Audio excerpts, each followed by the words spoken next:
All right, hello guys, I'm glad to have you on board again today. We are actually Friday, which is pretty off the usual Wednesday schedule. But the thing is that, well, this week has been pretty off as well in terms of how big it was. Both central banks, we do still have an NFP to be released today, so really a big fundamental week. So I thought it was worth it to make the more broader coverages. So on that front, I still think it was worth to do the intraday reviews and share all of those things. So remember that to me, summer trading isn't going to be an easy task. Let me just go by the YouTube channel for a second. And here we go. I strongly incentivize you to have a look at this, in which I will go into some greater details of the more shorter time frame approach.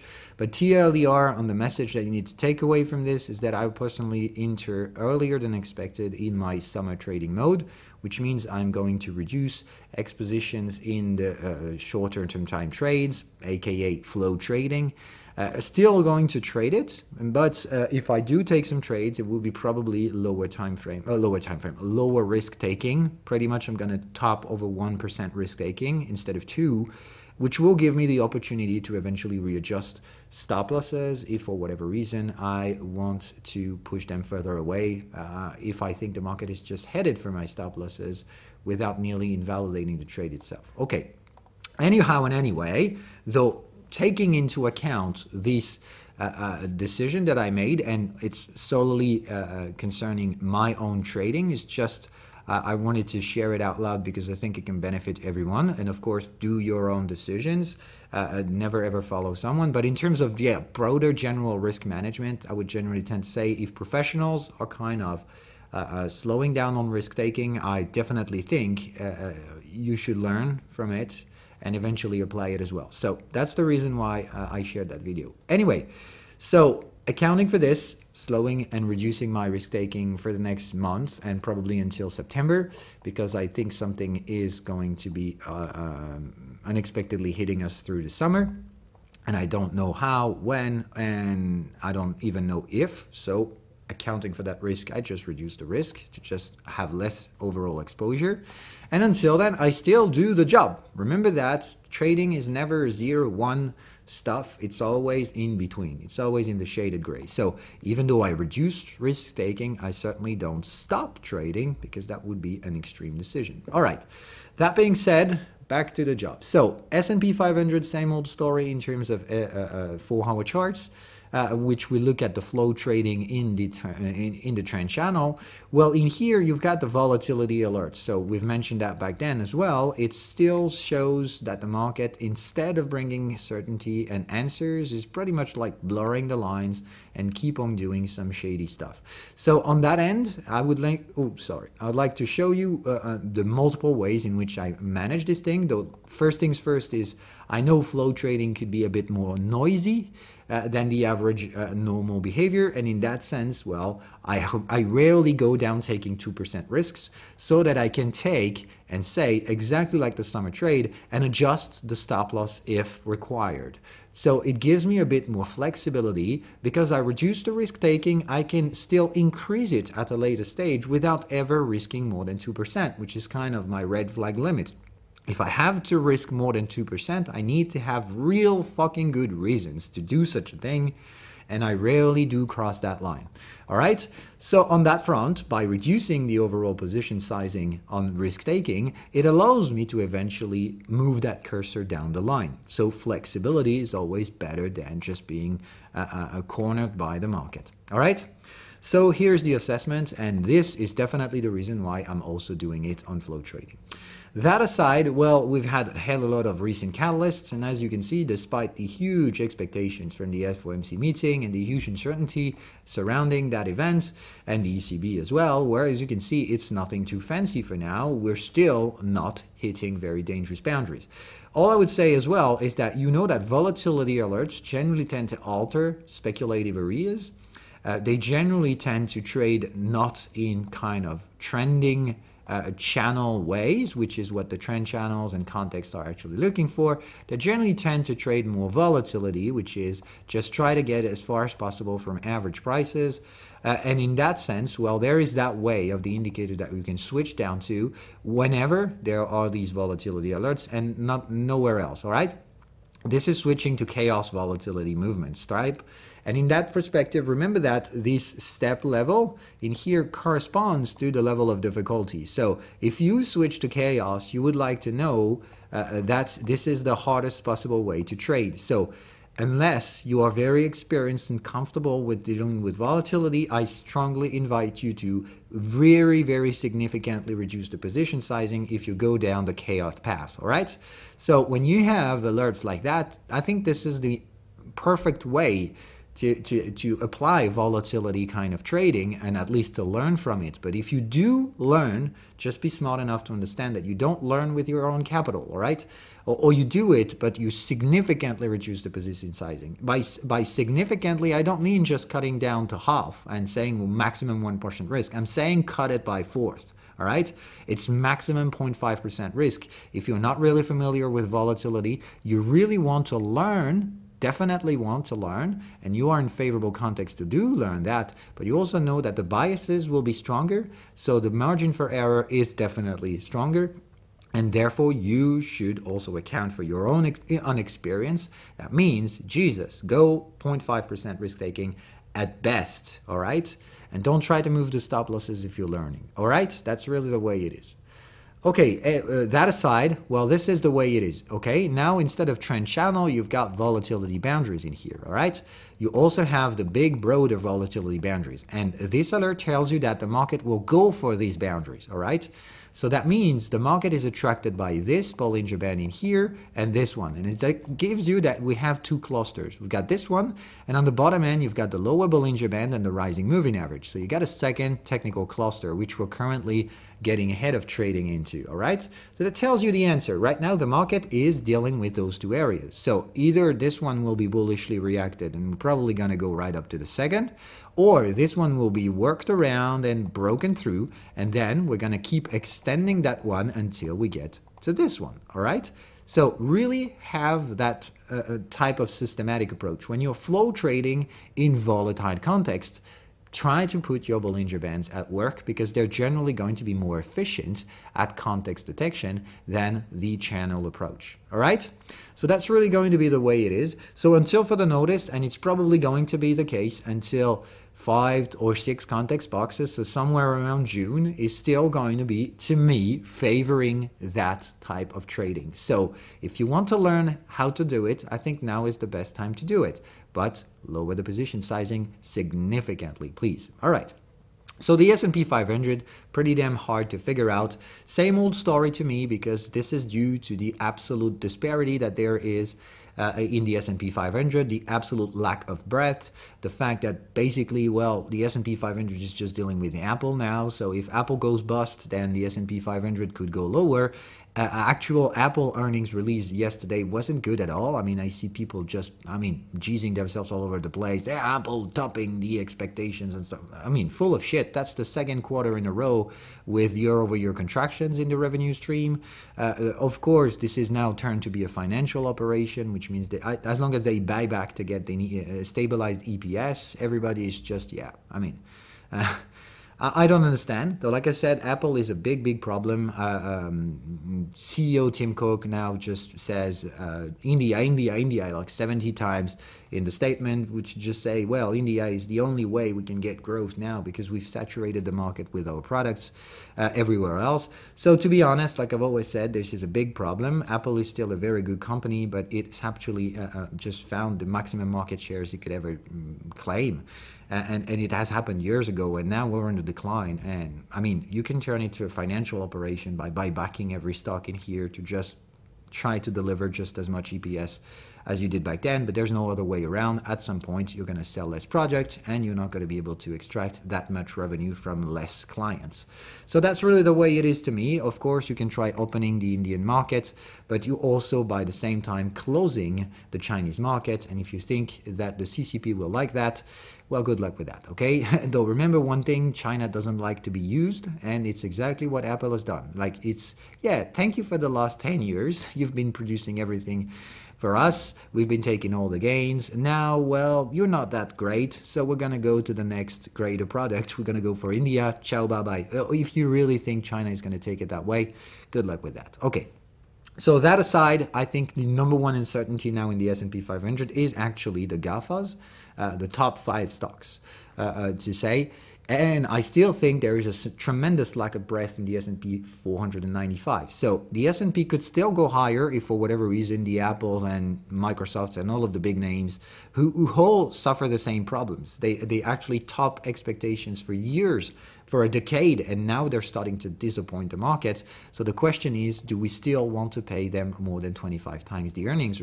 That's really not what I think is durable vision. Though until then, this is still a very good set of companies. That doesn't mean they're going to crash. It just means they could disappoint the market. And if they do, well, the question is, now that we know that just these 4 or 5 companies account for more than a third of the S&P 500, this can have tremendous impact. And this is why I'm worried about the volatility, all right?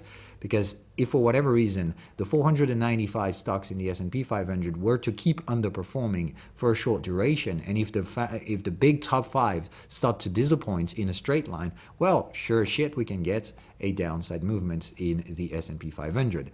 And still remember that I still can't figure out the answer on whether or not these were 2 consecutive corrective flows that we need. Though, by the way, I also have released the things that you were waiting for quite some time. This is the actual flow cheat sheet, which is basically everything you have to know about the flow trading. I'm still not very pleased with the overall looking of this thing. It seems too much colorful, whatever. But anyway, considering it a V1 that I will eventually update in the future. But that's the cheat sheet of whatever you need to know on the general flow sequence. Okay, so remember that flow trading always comes out from a low risk area. You just can't apply these rules out of nowhere for whatever reason. I also gave you the number of Elliott wave kind of stuff, 1, 2, 3, 4, 5.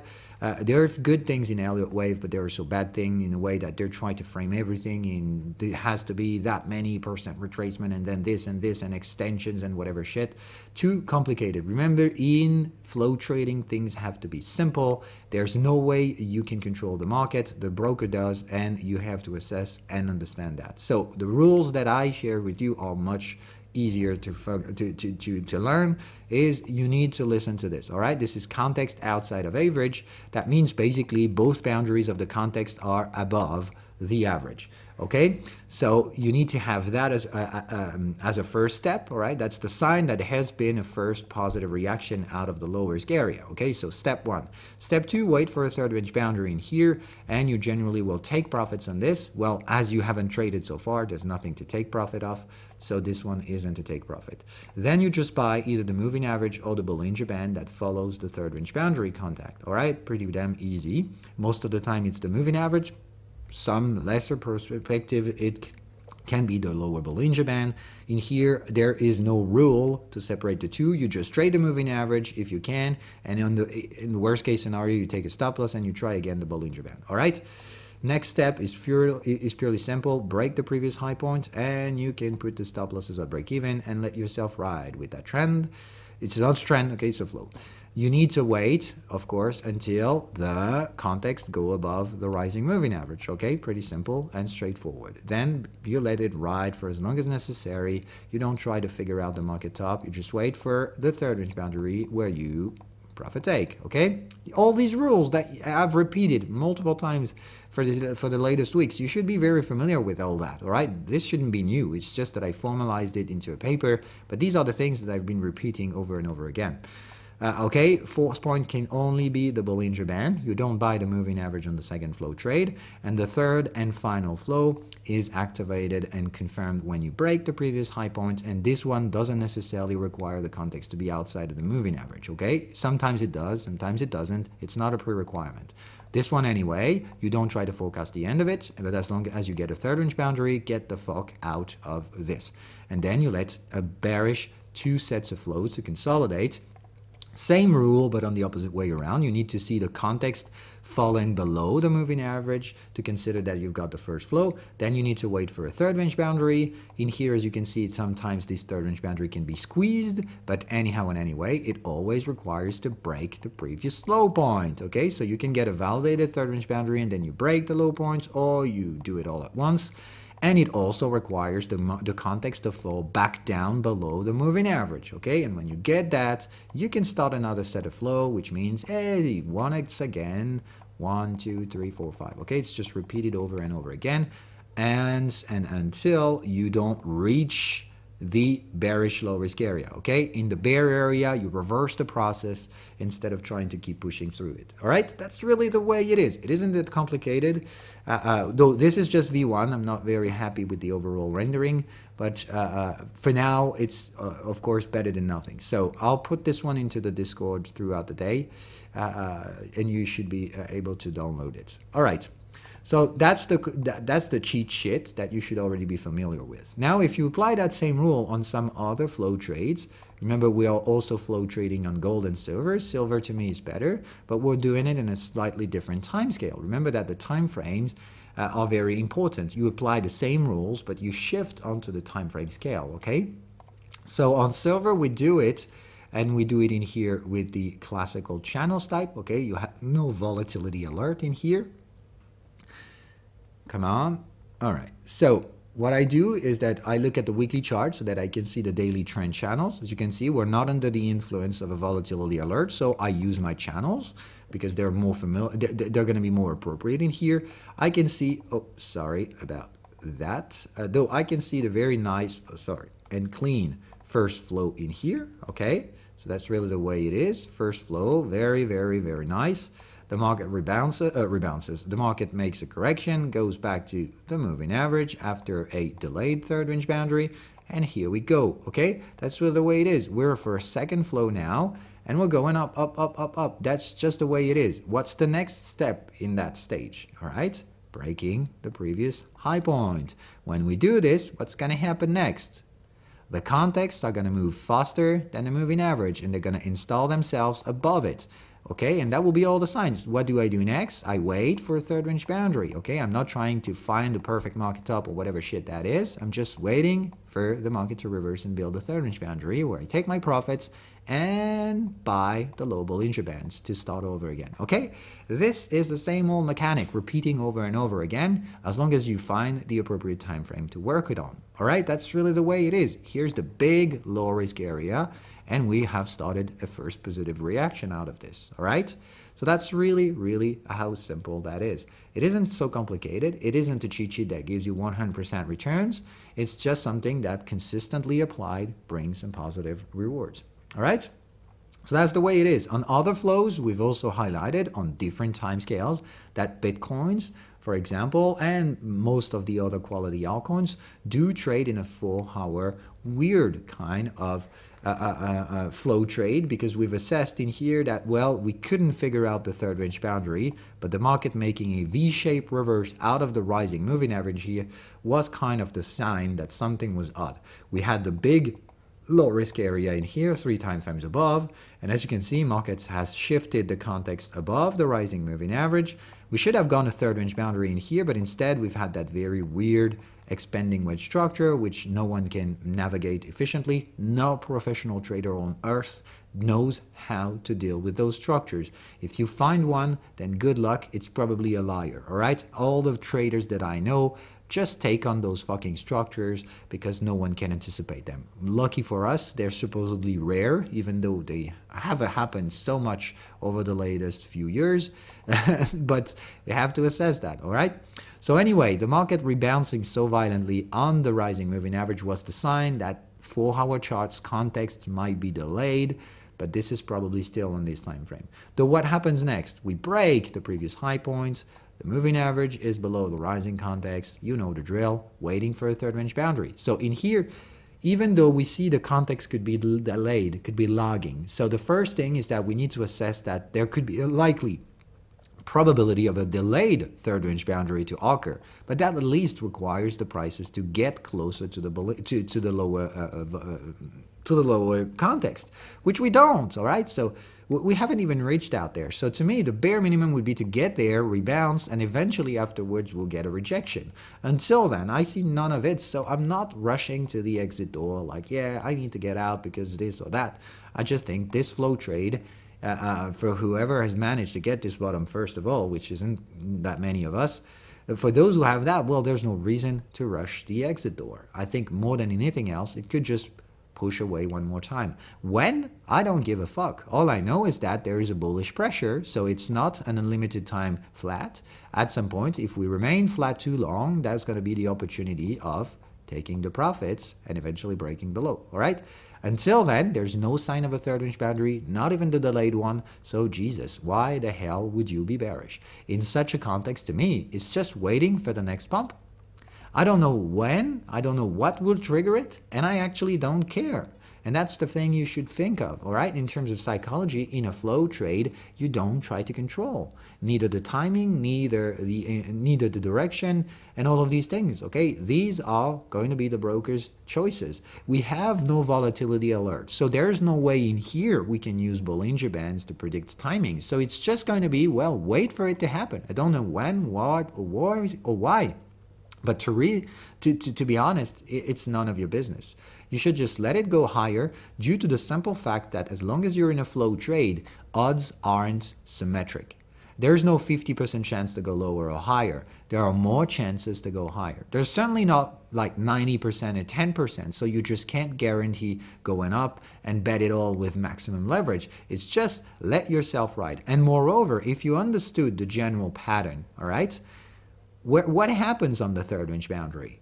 Do you actually short sell? No, you don't. Do you take profits? So the message has always been clear. It's just that some people just try to twist everything around.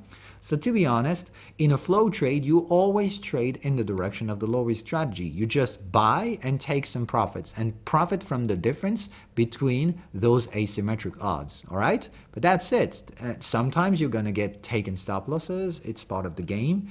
But net, the overall return is positive. But most importantly, I never ever mentioned that you could short sell the third range boundary and try to make downside profits in an upward flow. It's never been the case, okay? The third range boundary is a place to take profits, certainly not sell something you haven't bought already. So the message to me is, well, if you're among those, and to be honest, I am also on that boat. I couldn't figure out the buying entry in here, so I am not buying this flow, all right? So on that front, I did enter this flow in this area, and to be honest, I know that by getting in very late, I could also take some significant risks, and I do have a stop loss for this position. I also know that my rewards will be limited because of this, but I also know my odds aren't 50-50, and I'm trying to profit from this. But anyhow and anyway, the end game still remains the same, all right? You don't sell. You go by the side of that flow, and if the third range boundary occurs afterwards, take your profits. And that's the way it is, all right? Not the other way around. Don't try to play the short seller, all right? And moreover, if you haven't bought there, nor there, or whatever, okay? If you're not in this play, why the hell do you care? You're not here. So just do nothing, all right? Just let it play out. Some people might be in this trade, but you're not. So why the heck do you try to look at it, all right? It's really the way it is. To me, that's probably the best advice I could give you today, all right? Don't try to put too much pressure on your heads, just trying to be everywhere and try to do everything and feel frustrated because some other traders are making money and you don't. Well, that's the stupidest decision to ever make, all right? Focus on what you do. Try to do it the best possible way. If you've missed on a trade, well, you know what? I miss on trades every day, and so will you. So get comfortable with it, all right? It's not because this is the crowdest trades right now and everybody would like to feel to be in it, and if you're not, well, just assess that you're not and try to look for the next trade. That's really the way it is. So that's going to be today's advice. Anyway, I will release the cheat sheet in the Discord channel today, possibly even in Twitter for those who are not in Discord. Until then, we'll see you guys on Monday, potentially Tuesday, because this is still another holiday in France. So yeah, Monday or Tuesday for the weekly briefing. Same old story. I hope you're familiar with the routine now. So have a good weekend. Bye bye, guys, and pay attention to the NFP today.